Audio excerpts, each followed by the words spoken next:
King टूटन खामून की tomb से मिलने वाले खजाने में एक नेकलेस ऐसा भी था जिसमें बहुत अनोखे किस्म का कोई पत्थर लगा हुआ था। इस पत्थर की खास बात यह थी कि ना तो इस जैसा पत्थर आज से पहले किसी ने देखा था और ना ही किसी को इसका नाम मालूम था। ग्रीनिश और येलो कलर के इस पत्थर के बारे में जानने के लिए हजारों स्टोन एक्सपर्ट्स ने अपनी महारत आजमा कर देख ली, लेकिन पत्थर का छोटा सा ये टुकड़ा हमारी दुनिया के तमाम पत्थरों से बिल्कुल डिफरेंट था। आखिरकार ये माना जाने लगा कि टूटन खामून के नेकलेस का ये अनमोल पत्थर हमारी दुनिया का हिस्सा ही नहीं है, बल्कि ये किसी और प्लेनेट से लाया गया है। लेकिन साइंसदानों को ये बात हरगिज हजम ना हो पाई। कई सालों के बाद जब मॉडर्न टेक्नोलॉजी का दौर उरूज पकड़ने लगा तो साइंटिस्ट के एक ग्रुप ने टूटन खामून के नेकलेस के इस अनोखे और मिस्टीरियस पत्थर की लैब टेस्टिंग की, और इस बार जो रिजल्ट उनके सामने आया उसने पूरी साइंस की दुनिया में हलचल मचा कर रख दी। जेम टीवी की वीडियोस में एक बार फिर से खुशामदीद। नाजरीन, इजिप्ट में गीजा पिरामिड से तकरीबन 650 किलोमीटर दूर लाइमस्टोन के पहाड़ों के बीच में वाक़े इस मकाम को वैली ऑफ द किंग्स कहा जाता है। हजारों साल पहले यहाँ इजिप्ट के किंग्स और क्वींस को उनके खजानों समेत बड़ी शान और शौकत के साथ दफन किया जाता था। खजानों से भरे ये खूबसूरत टूम्स वक्त के साथ साथ लूट लिए जाते थे, लेकिन सिर्फ एक टूम्ब ऐसा था जो हमें बिल्कुल असली हालत में मिला था। ये टूम्ब इन लुटेरों से आखिर बच कैसे गया था, इसको कब और कैसे ढूंढा गया, इसके बारे में आप जेम टीवी की ये डिटेल वीडियो भी देख सकते हैं। ये टूम्ब था किंग टूटन खामून का, जिसने आज से तकरीबन 3500 साल पहले इजिप्ट पर राज किया था।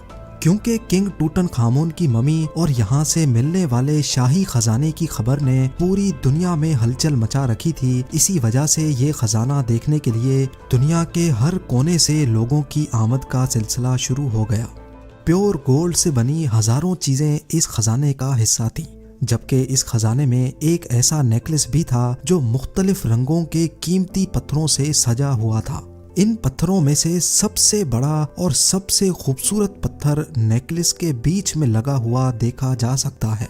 बाकी तमाम चीजें तो सबकी पहचान में आ रही थी, लेकिन नेकलेस पे लगा ये खूबसूरत पत्थर आज से पहले किसी ने भी नहीं देखा था। हजारों मिनरलॉजिस्ट और स्टोन एक्सपर्ट्स बुलवाए गए, लेकिन इसकी असल हकीकत से पर्दा ना उठ सका।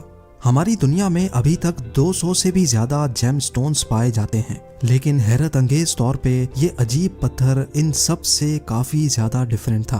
कुछ तो था पत्थर के इस अनमोल टुकड़े में जो अनकरीब सबको चौंका देने वाला था। वहाँ के लोकल्स ये बात मानने पर मजबूर हो गए कि टूटन खामून के नेकलेस का ये पत्थर कोई जादुई पत्थर है या फिर ये किसी और प्लेनेट से लाया गया है। कई सालों के बाद साइंसदानों और मिनरलॉजिस्ट के एक ग्रुप ने इस पत्थर की असल हकीकत जानने के लिए इसका पहली बार लैब टेस्ट किया, क्योंकि उनका भी यही ख्याल था कि टेस्ट के जरिए जो कुछ होगा खुलकर सामने आ जाएगा। लेकिन बजाय मामला सुलझने के वो मजीद उलझता चला गया। लेबोरेटरी टेस्ट से एक बात तो क्लियर हो गई कि जिसको इतने सालों से पत्थर माना जा रहा था वो असल में पत्थर नहीं बल्कि कांच का एक टुकड़ा है। लेकिन जो चीज एक्सपर्ट्स को डिस्टर्ब कर रही थी वो ये थी कि गिलास के इस टुकड़े की प्रॉपर्टीज नॉर्मली पाए जाने वाले गिलास से काफी ज्यादा मुख्तलिफ थी। नॉर्मली कांच वॉल्केनिक होता है, यानी उबलता हुआ गर्म लावा जब किसी वजह से फौरन ठंडा होता है तो वो कांच बन जाता है। ज्यादातर लावा जब पानी से टकराता है तो वो काले रंग के क्रिस्टल गिलास में तब्दील हो जाता है। लेकिन कांच का ये टुकड़ा ना ही दिखने में वॉल्केनिक लग रहा था और ना ही लैब टेस्ट में ऐसा कुछ साबित हो सका। लेबोरेटरी टेस्ट से मजीद ये भी जाना गया कि गिलास का ये टुकड़ा 1800 डिग्री सेंटीग्रेड से भी ज़्यादा के टेम्परेचर पे बनाया गया है, जबकि वॉल्केनो से निकलने वाला उबलता हुआ लावा सिर्फ 1100 डिग्री सेंटीग्रेड जितना ही गर्म होता है। गिलास का ये टुकड़ा 3500 साल पहले एंशिएंट इजिप्शियंस के पास आखिर आया कहाँ से था, और यही वो सवाल था जो रिसर्चर्स की टीम को लगातार परेशान कर रहा था। दुनिया भर के इजिप्टोलॉजिस्ट, साइंटिस्ट और मिनरलॉजिस्ट सर जोड़कर बैठ गए, क्योंकि टूटन खामून के नेकलेस पर लगा कांच का ये टुकड़ा अब एक मिस्ट्री बन चुका था। کئی سال گزر گئے لیکن بدقسمتی سے کوئی بھی یہ معلوم نہ کر سکا کہ آخر یہ انمول کانچ آیا تو آیا کہاں سے۔ لیکن پھر آخر وہ دن آ ہی گیا جس کا سب کو انتظار تھا۔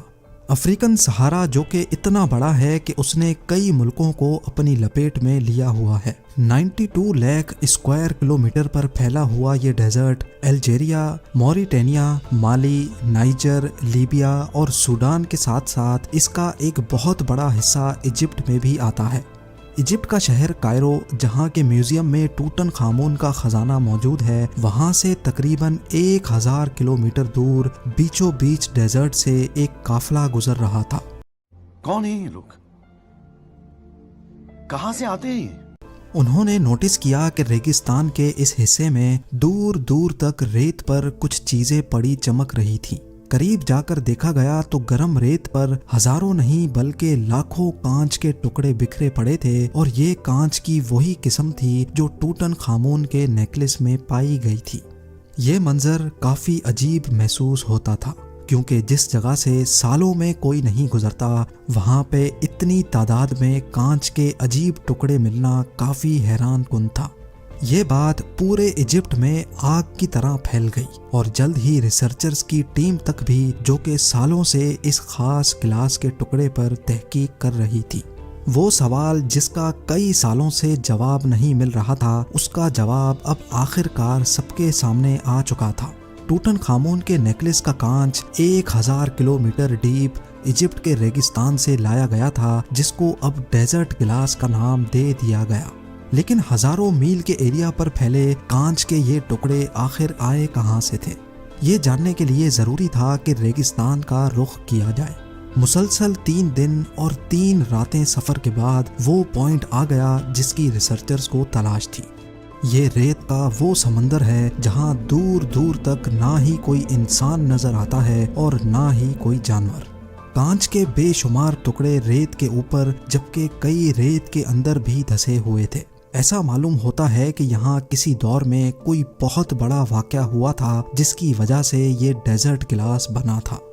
پچھلے کئی سالوں کے دوران جہاں اس پر اسرار کانچ کے ٹکڑوں کے بارے میں کوئی انفارمیشن نہیں تھی، وہیں اب ریسرچرز کے سامنے ایسے لاکھوں ٹکڑے بکھرے پڑے تھے۔ اب جاننا یہ تھا کہ آخر یہ یہاں پر آئے کیسے۔ کئی سیمپلز کا ماڈرن لیب ٹیسٹ کیا گیا تو معلوم پڑا کہ ان میں کچھ ایسے پارٹیکلز بھی تھے جن کا تعلق واقعی ہماری ارتھ سے نہیں تھا۔ لیکن ایک اور بہت اہم انفارمیشن بھی تھی جو اسی ٹیسٹ کے ذریعے معلوم پڑی، اور وہ یہ تھی کہ گلاس کا یہ ٹکڑا آج سے تقریباً 3 کروڑ سال پرانا ہے۔ سائنسدانوں کا ماننا تھا کہ اس کا صرف ایک ہی مطلب ہے کہ اس ایریا میں کوئی بہت بڑا میٹیورائٹ گرا ہوگا۔ ویسے تو ارتھ کی طرف روزانہ کئی میٹیورائٹس آتے ہیں، لیکن جیسے ہی وہ ارتھ کے ایٹماسفیئر میں داخل ہوتے ہیں تو فرکشن کی وجہ سے ان میں آگ بھڑک جاتی ہے اور وہ زمین پر گرنے سے بھی پہلے بھاپ بن کر اڑ جاتے ہیں۔ لیکن اگر کسی میٹیورائٹ کا سائز کافی بڑا ہو تو وہ ہماری زمین تک پہنچنے میں کامیاب ہو جاتا ہے، اور ظاہر ہے اس کے نتیجے میں کافی زیادہ نقصان بھی ہوتا ہے۔ میٹیورائٹ کے زمین پر گرنے کی وجہ سے ہونے والا دھماکہ نیوکلیئر بمب کے دھماکے سے بھی 10,000 گنا زیادہ ہوتا ہے، اور اس کے نتیجے میں نکلنے والی گرمائش اتنی ہی ہوتی ہے جتنا سورج کا سرفیس گرم ہوتا ہے۔ میٹیورائٹس کے گرنے کی سب سے بڑی نشانی یہ ہوتی ہے کہ وہ زمین پر بہت بڑا کریٹر چھوڑ جاتے ہیں، اتنا بڑا کہ ایسا لگتا ہے کہ آپ کسی کھائی کے کنارے پر کھڑے ہوں۔ لیکن ریگستان کے اس حصے میں دور دور تک ایسا کوئی کریٹر موجود نہیں تھا جس کو دیکھ کر یہ لگے کہ یہاں کوئی میٹیورائٹ گرا تھا۔ ڈیزرٹ گلاس کی مسٹری ایک کے بعد ایک نیا موڑ لے رہی تھی۔ ٹوٹن خامون کے نیکلس سے بات شروع ہو کر اب معاملہ میٹیورائٹس تک جا پہنچا تھا۔ گلاس ایکسپرٹس سے لے کر میٹیورائٹ ایکسپرٹس تک سارے یہی گتھی سلجھانے میں لگے تھے۔ لیکن پھر فاروق الباز، جو کہ ایک سائنٹسٹ اور جیولوجسٹ بھی ہیں، انہوں نے اس الجھی ہوئی گتھی کو آخر کار سلجھا ہی دیا۔ ڈاکٹر فاروق نے سیٹلائٹ امیج کے ذریعے ریگستان کے اس حصے سے 100 کلومیٹر دور ایک ایسے اسپاٹ کی نشاندہی کی جہاں کسی دور میں میٹیورائٹ گرا تھا۔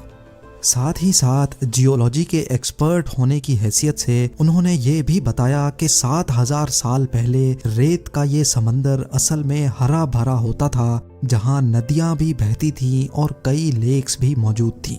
क्योंकि ये गिलास 3 करोड़ साल पुराना है और तब यहाँ का नक्शा डिफरेंट हुआ करता था। यहाँ से 100 किलोमीटर दूर सैंड स्टोन के इन पहाड़ों पर जब आग से भरा मीटेराइट गिरा तो उसने एक ही झटके में सैंड स्टोन्स को पिघला दिया होगा।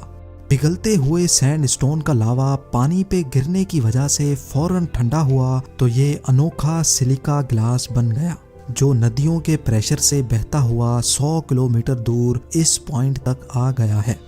नाजरीन, डेजर्ट ग्लास की मिस्ट्री को सॉल्व करने में साइंसदानों को पूरे 100 साल लग गए। इस ग्लास को डेजर्ट ग्लास या फिर प्योर सिलिका ग्लास भी कहा जाता है, जो कि सिर्फ अफ्रीका के इस डेजर्ट में ही पाया जाता है। हवाओं की वजह से हर गुजरते साल जब सैंड ड्यून्स अपनी लोकेशन शिफ्ट करती हैं तो उनके नीचे दबे नए ग्लास के टुकड़े बरामद होते हैं। अभी तक रिसर्चर्स को जो सबसे बड़ा टुकड़ा मिला है उसका वजन 26 केजी बताया जाता है। हमारी ये वीडियो आपके लिए हेल्पफुल रही है तो हमारे चैनल को सब्सक्राइब कर लें और वीडियो को लाइक भी कर लें ताकि हमें इस जैसी और वीडियो बनाने के लिए मोटिवेशन मिल सके।